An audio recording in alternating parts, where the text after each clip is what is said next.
Hey guys, my name is Jamie, and let's break down some walls.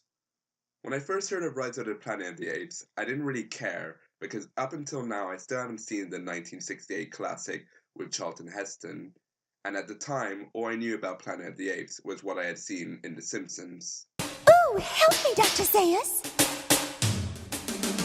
Dr. Zaius, Dr. Zaius. Dr. Zaius, Dr. Zaius. Dr. Zaius, Dr. Zaius. Oh, Dr. Zaius.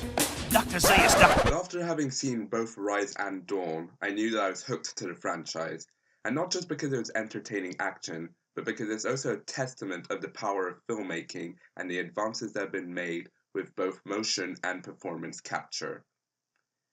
And what makes these films particularly enjoyable is that at the heart of it, there's a very interesting philosophy about the nature of mankind and Darwinism. Before we proceed, let's have a quick recap.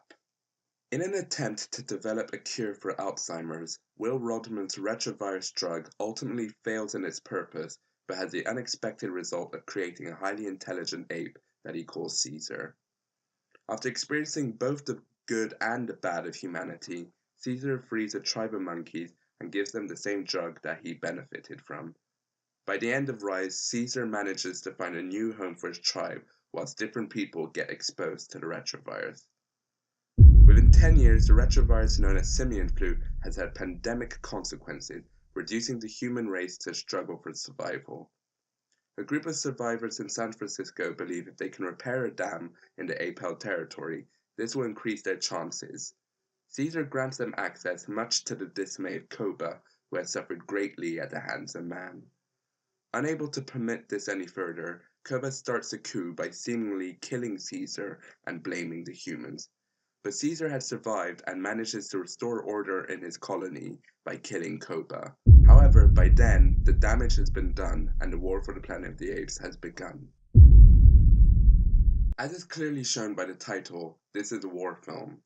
And in the opening 20 minutes or so, no time is lost in setting the tone for this war, with a pulsating battle being used, and at least two references to two Vietnam films, Full Metal Jacket and Apocalypse Now.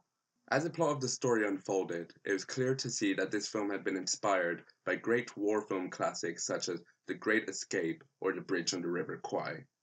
But what was really interesting with regards to the plot is how the focus shifted from the war to a personal battle for Caesar. Within the first 20 minutes, Caesar experiences a personal trauma that makes him want to seek revenge. I came for you. And in the past two films, Caesar has been the moral compass for his colony, despite many hardships testing his resolve to be better than mankind. The main conflict in this film was whether Caesar would give in to the temptation to seek revenge, which is really fitting considering how good Andy Serkis has been in this franchise. In fact, I think that Andy Serkis is probably one of the best actors around today, and he doesn't get enough credit for his roles because he's really mastered the non-human roles, having played Gollum, King Kong, and Supreme Leader Snoke in The Force Awakens, but most importantly, Caesar. What Andy Serkis does so well is that he brings humanity and feeling into always anthropomorphized characters, which makes them not only believable, but also relatable. To tell the truth, the rest of the cast were really good at conveying emotion as well. One member of cast I wasn't so sure about was Woody Harrelson. Don't get me wrong, I think that he's a great actor. It's just that the villain he plays isn't really that intimidating, and I think that was very much done on purpose. It's just that I'm not sure I liked how they went with it.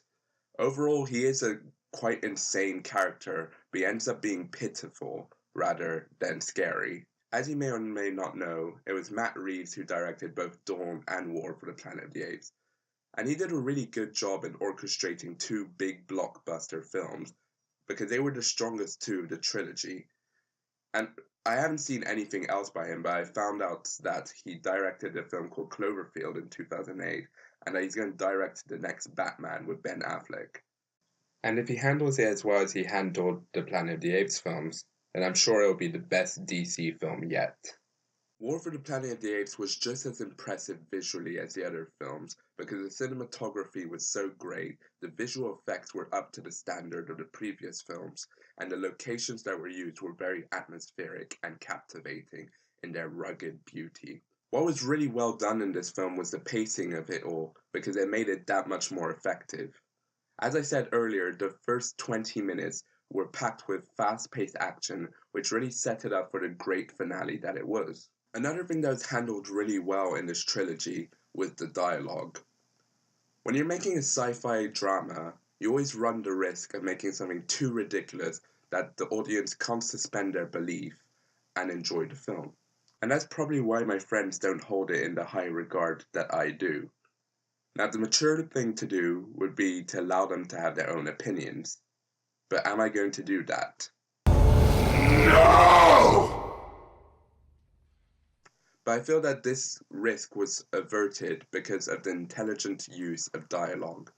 Dialogue is used as a mechanism to trace the development of the ape colony and also how they become a society, which was really good because it added to the spectacle and heightened the tension in most scenes, which made it really enjoyable. My only criticism is that in some of the death scenes, it was quite cheesy how it was handled.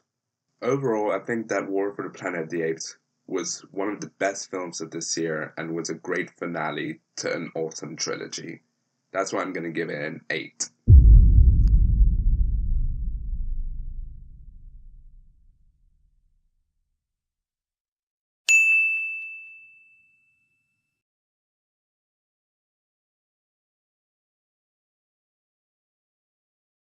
Well guys, thanks for watching. I really hope you enjoyed it, and if you did, please subscribe, because everyone needs a break.